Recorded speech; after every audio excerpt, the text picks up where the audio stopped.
சட்னி தாளிக்கிறதுக்கு கொஞ்சம் எண்ணெய் ஊற்றிக்கலாம். 1 ஸ்பூன் அளவுக்கு ஊற்றிக்கலாம். காரத்துக்கு வரமிளகாய் சேர்த்துக்கலாம். 7 மிளகாய் சேர்த்துருக்கேன். ஏன்னா இந்த வரமிளகாய் வந்து அந்தளவுக்கு காரமாக இல்லை, அதனால கொஞ்சம் 7 சேர்த்துக்கலான்னு சொல்லிட்டு 7 சேர்த்துட்ருக்கேன். வரமிளகாயை இது போல் முன்னாடியே போட்டு வறுத்திங்கன்னா தான் அந்த பச்சை ஸ்மெல் இல்லாமல் இருக்கும். இல்லைன்னா கடைசியில் வறுத்தோம் அப்படின்னா அந்த பச்சை ஸ்மெல் வந்து மிளகாயோட பச்சை ஸ்மெல் வந்து அப்படியே இருக்குது. அதனால் முன்னாடியே இந்த மாதிரி நல்லா பொன்னிறமாக வறுத்து எடுத்து வச்சிட்டிங்கன்னா சாப்பிட்றப்போ அந்த மனம் ரொம்ப நல்லாயிருக்கும். அவ்வளோதான், மிளகாயை வறுத்தாச்சு. இது கூடவே பார்த்திங்கன்னா 2 பெரிய வெங்காயமும் ஒரு 4-5 பூண்டு பல் எடுத்திருக்கேன், அதையும் சேர்த்துடலாம்.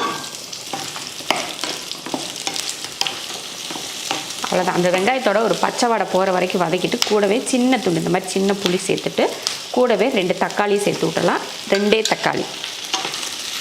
புளி போடுறதுனால தக்காளி 1 சேர்த்துக்கிட்டால் கூட நல்லா தான் இருக்கும். அதனால் தக்காளி வந்து பார்த்து சேர்த்துக்கோங்க. தக்காளி லைட்டாக வதங்கினதுக்கப்புறமா புதினா, மல்லித்தலை, கருவேப்பிலை 3 சேர்த்து இந்த மாதிரி நம்ம கையில் நல்லா இறுக்கி பிடிச்சா ஒரு கை இருக்கணும் சேர்த்து இதையும் கலந்துருவோம். அவ்வளோதான் பாருங்கள். இப்போ அடுப்பை ஆஃப் பண்ணிக்கலாம். ஆற வச்சுட்டு அரைச்சிடலாம். சட்னிக்கு வதக்கி வச்சோம், ஆறிடுச்சு. இது கூடயே கொஞ்சம் உப்பு சேர்த்துட்டு இப்போ அரைச்சி எடுத்துடலாம். சட்னி பார்த்திங்கன்னா ரெடி பண்ணியாச்சு. ரொம்ப டக்குன்னு செய்யக்கூடிய சூப்பர் டேஸ்ட்டான ஒரு சட்னி. சட்னி பண்ணுறதுக்கு 1 கப் தேங்காய் எடுத்திருக்கேன். நான் வந்து துருவின தேங்காய் தான் எடுத்திருக்கேன். எப்பயுமே நம்ம இந்த மாதிரி வெள்ளை கலரில் ஒரு சட்னி பண்ணணும் அப்படின்னு நினச்சிங்கன்னா நல்லா தேங்காயை வந்து துருவி எடுத்துக்கோங்க.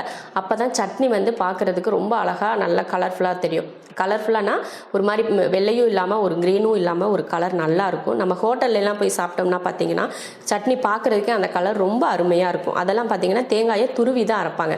ஓடோட போட்டு அரைச்சோம்னா அந்த சட்னியோட கலரே மாறிடும். அதனால அதெல்லாம் எடுத்து நல்லா துருவிட்டு சட்னிக்கு நீங்கள் யூஸ் பண்ணுங்கள். அப்போ தான் ரொம்ப நல்லாயிருக்கும். நான் வந்து இதில் 1 கப் அளவுக்கு தேங்காய் துருவல் சேர்த்துக்கிறேன் மிக்ஸி ஜாரில். அடுத்து பார்த்திங்கன்னா பொட்டுக்கடலை சேர்த்துக்கலாம். பொட்டுக்கடலையும் அதே போல் பார்த்திங்கன்னா அளவுக்கு அதிகமான பொட்டுக்கடலையும் நம்ம சட்னியில் சேர்க்கக்கூடாது. கம்மியாக தான் சட்னி சேர்த்துக்கணும். 1 ஸ்பூன் இல்லைன்னா 2 ஸ்பூன், அதிகபட்சம் 2 ஸ்பூன் அளவுக்கு நீங்கள் சேர்த்துக்கலாம். உங்கள் தேங்காயோட அளவு அதிகமாக இருந்தால் ஒரு 2 ஸ்பூன் சேர்த்துக்கலாம். இல்லை அளவு கம்மியாக இருக்குது அப்படின்னா 1 ஸ்பூன் அளவு தான் நீங்கள் பொட்டுக்கடலை சேர்த்துக்கணும். நான் வந்து 1.5 ஸ்பூன் அளவுக்கு பொட்டுக்கடலை எடுத்திருக்கேன். இப்போ இதையே சேர்த்துக்கலாம். அடுத்து பார்த்திங்கன்னா வேர்க்கடலை. தேங்காயும் போட்டிருக்கோம், பொட்டுக்கடலையும் சேர்த்துருக்கோம். இப்படியே கூட நம்ம சட்னி அரைக்கலாம். ஆனால் இது கூட நான் வந்து வேர்க்கடலை சேர்த்துக்க போகிறேன். வறுத்துட்டு இந்த தோலெல்லாம் எடுத்துட்டு தான் எடுத்து வச்சுருக்கேன். இதுவும் 2 ஸ்பூன். நம்ம கையில் எடுத்தோம்னா நம்ம பொட்டுக்கடலை எடுத்தால் எந்த அளவுக்கு இருந்துச்சோ அதே அளவுக்கு தான் வேர்க்கடலையும் எடுத்திருக்கேன். இதுவும் 2 ஸ்பூன். ஏன் வேர்க்கடலை சேர்க்குறோம் அப்படின்னு பார்த்தீங்கன்னா ரொம்ப ருசியாக இருக்கும். இந்த தேங்காய் சட்னி அரைக்கிறப்போ அதே அளவு பொட்டுக்கடலை எந்த அளவுக்கு சேர்த்தமோ அதே அளவு வேர்க்கடலையும் நீங்கள் சேர்த்துக்கிட்டிங்கன்னா ரொம்ப அருமையாக இருக்கும் டேஸ்ட்டு. இட்லி தோசையெல்லாம் தொட்டு சாப்பிட்றப்போ நீங்கள் வேறு எந்த சட்னியுமே சாப்பிட மாட்டீங்க. அந்த அளவுக்கு ரொம்ப ருசியாக இருக்கும். இப்போ வேர்க்கடலையும் சேர்த்துக்கலாம். அதுவும் ஒரு 2 ஸ்பூன்.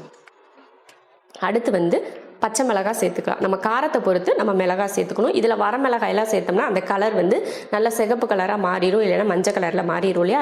பச்சை மிளகாய் சேர்த்துக்கணும். பச்சை மிளகாயும் பார்த்தீங்கன்னா அளவுக்கு அதிகமாக சேர்த்திங்கன்னா அந்த சட்னி வந்து பச்சை கலராக மாறிடும். அதனால அளவாக பச்சை மிளகாய் சேர்த்துக்கலாம். நான் வந்து ஒரு 4 மிளகாய் அளவுக்கு சேர்த்துக்கிறேன். அடுத்து 2 சின்ன வெங்காயம். சின்ன வெங்காயம் சேர்த்துக்கிட்டிங்கன்னா அந்த மனம் வந்து ரொம்ப நல்லாயிருக்கும். அதே சமயம் டேஸ்ட் வந்து கொஞ்சம் டிஃப்ரெண்ட்டாக நமக்கு கிடைக்கும். அடுத்து 2 பல் பூண்டு. எப்பயுமே நம்ம சட்னி எல்லா சட்னி அரைச்சாலுமே 2 பூண்டு பல் சேர்க்குறது நமக்கு வழக்கமாக இருக்கும் இல்லையா. வெங்காயத்து கூட இந்த பூண்டையும் சேர்த்தோம்னா அவ்வளோ அருமையாக இருக்கும் டேஸ்ட்டு. 2 பூண்டு பல். வெங்காயமும் பூண்டும் ஒரே அளவு எடுத்திருக்கேன், சேர்த்தாச்சு. அடுத்து தேவையான உப்பு. அடுத்து தண்ணி சேர்த்துக்கலாம். தண்ணி சேர்த்துட்டு இப்போ இதை அரைச்சி எடுத்துடலாம். இப்போ பாருங்கள் சட்னி அரைச்சாச்சு. அதே போல் பார்த்திங்கன்னா சட்னி அரைக்கிறதுமே பார்த்திங்கன்னா ரொம்ப வலுவலுப்பாக அரைப்பீங்க பார்த்திங்களா. அந்த மாதிரியெல்லாம் அரைக்காமல் லேசாக குருணையாக இருக்கணும். அந்த மாதிரி நீங்கள் அரைச்சிங்கன்னா நம்ம சட்னி எப்பயுமே சாப்பிட்றதுக்கு ருசியாக இருக்கும். இப்போ இதை ஒரு பவுலுக்கு மாற்றிடலாம். சட்னியில் வந்து உங்களுக்கு தண்ணி ஊற்றி கலக்கிறதுனாலும் கலந்துக்கலாம். இல்லை நமக்கு அப்படியே கெட்டி சட்னியாக இருந்து சாப்பிட்டா நல்லாயிருக்கும்னு நினச்சிங்கன்னா கூட அப்படியே நீங்கள் சாப்பிட்டுக்கலாம். நான் வந்து இதில் தண்ணியெல்லாம் ஊற்றி கலக்க போகிறதில்ல, அப்படியே தான் தாளித்து ஊற்றி நான் சாப்பிட போகிறோம். நல்லா இட்லி செஞ்சு ஒரு 2 விதமான சட்னி அழகாக அப்படியே இலையில் வச்சு சாப்பிட்டா அடி தூள் பறக்கும் டேஸ்ட்டு. சாம்பார்லாம் கேட்கவே மாட்டாங்க. இந்த மாதிரி சட்னி செஞ்சு கொடுத்துட்டு 2 சட்னி, கொஞ்சம் கார சட்னியும் கொஞ்சம் தேங்காய் சட்னியும் இந்த மாதிரி செஞ்சு கொடுத்தீங்கன்னா வேறு எந்த குழம்புமே கேட்க மாட்டாங்க. அந்த மாதிரி ரொம்ப ருசியாக இருக்கும். ட்ரை பண்ணி பாருங்கள் எப்படி இருக்குன்னு.